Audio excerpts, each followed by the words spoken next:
අලුව එළියට එනවා ජිම් එකකින් නිලිව එළියට එනවා සැලූන් එකකින්.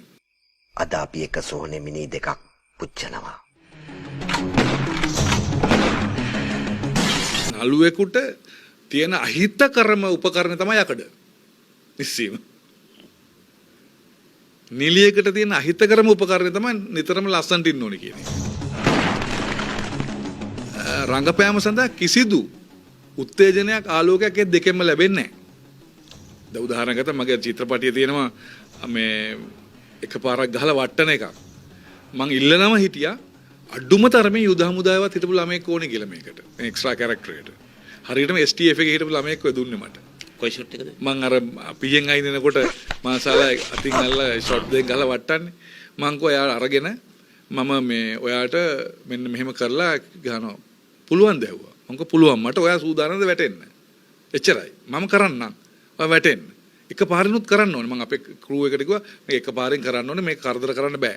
හරියටම එකපාරෙන් කරලා දුන්නා. ඒකට හේතුව ඔහුට අර තිබිච්ච STF එක තුල තිබිච්ච විනය.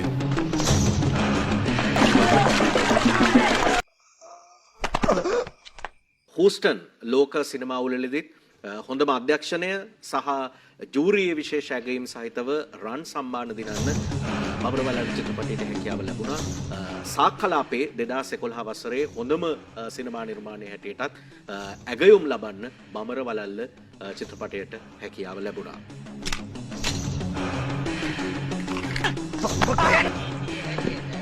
මේකේ ඔය මැල්ගේ චරිතය ජැක්සන් ඇන්තනිව ගන්න. තව නිෂ්පාදකවරයෙකුට ඕන වුණා මැල්ගේ චරිතය සනත් ගුණතිලකව ගන්න. මම දෙන්නටම හා කිව්වා. හා කියලා මම සනත්ටයි ජැක්සන්ටයි දෙන්නටම වෙනම මේකප් දෙකක් මම ඩිසයිඩ් කළා. තාලානේ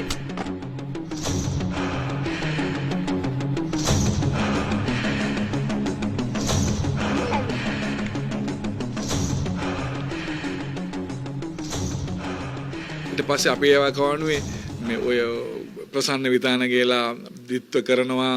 එතකොට පරාක්‍රම උත්තමාවි කරනවා, ධර්මසිරි දවල භීෂණ කරනවා, සුගතපාල සිල්ල මරාසාත් කරනවා. ඒ තමයි අපේ වකවානු. මොකද ඒගොල්ලෝ හරියට මාස්ටර්පීස් අඳුර ගත්තා. පස්සේ අන්තිමට මම දැක්ක අපි තරුණ වේද ලිහිණි වගේ නාට්‍යයක් කරලා ධර්මජිත් පුණාර්ජී හොඳ කෘති.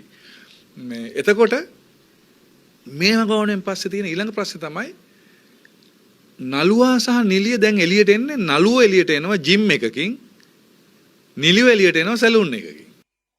අපි ඕමයා එන සුල්ලය ගිහිල්ලා නම අර මිනිහ දාන් ඇතුළට ගපෑම එයා ගේනවා අපිට යම් ප්‍රමාණයක් ඩිරෙක්ටර් එක අවසාන විග්‍රහය කරනවා. නමුත් එයාට තව පහසු කරන්න මේකප් එකක් හදලා දෙන්නේ.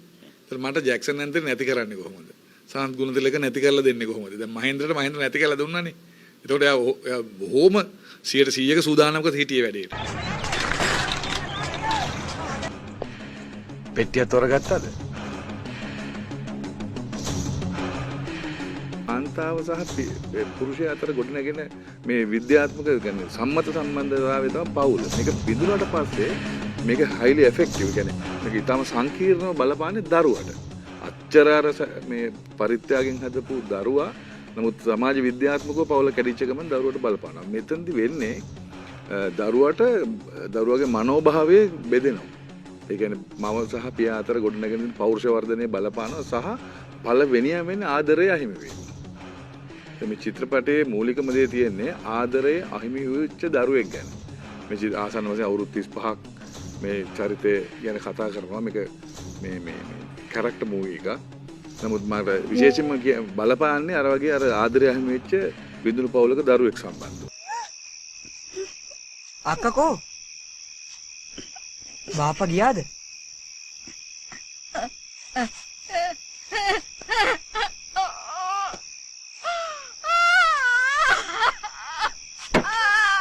අක්කේ! දුවන්නේ අක්කා? අක්කේ! බලද්දි වෙනව මතක් වෙන්න බෑ. දැන් උකන බලද්දි අපි ගමේ බුදු පිළිම මතක් වෙන්නේ නැහැ. අහුකන තමයි. එහෙම එකක් තියෙනවනේ. ඉතින් අන්න ඒක තමයි මම තේරුම් ගත්තේ. හරි. මම මේක මේ පාඩමක් විදිහට මට හිතෙනවා කියන්න මේ ඊළඟ පරපුරක් අපිත් එක්ක ඉන්නවනේ වැඩ කරන ඒගොල්ලන්ට කියන්න තියෙන මට ඔන්න ඕක තමයි ඔතන කියන්නේ.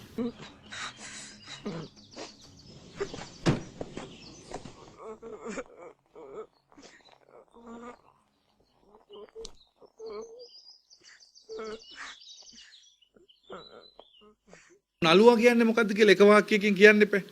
මේක වෘත්තියක්නේ. තාම මේක විග්‍රහ කරලා නැහැ හරියට මෙහි. මම දැකපු විදියට. නළුවා කියන්නේ ඔබගේ ස්වභාවිකත්වය තියෙන්නේ. ස්වභාවිකත්වය ශරීරයේ ස්වභාවිකත්වය හසුරුවන්නේ මොලෙන් ශරීර දෙන ඉඟි වලින්. දැන් අප ගත්තේ ටක් ගාලා ඇයි?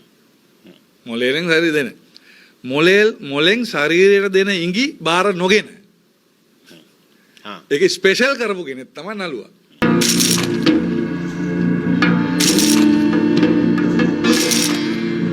Mari, abiang. Bada may napapuri ka. May dinet tadi ini story mo tamay. Sine, may mini embam tayo may karna body kayo ka.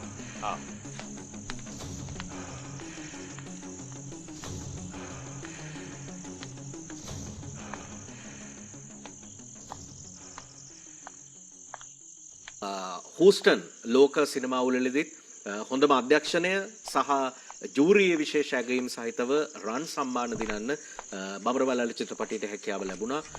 සාක්කලාපේ 2011 වසරේ හොඳම සිනමා නිර්මාණය හැටියටත් ඇගයුම් ලබන්න බඹරවැල්ල චිත්‍රපටයට හැකියාව ලැබුණා. අද ඒ හා සම්බන්ධව ලංකාවේ යම් විශේෂත්වයක් මතු කරගෙන හරිනවා.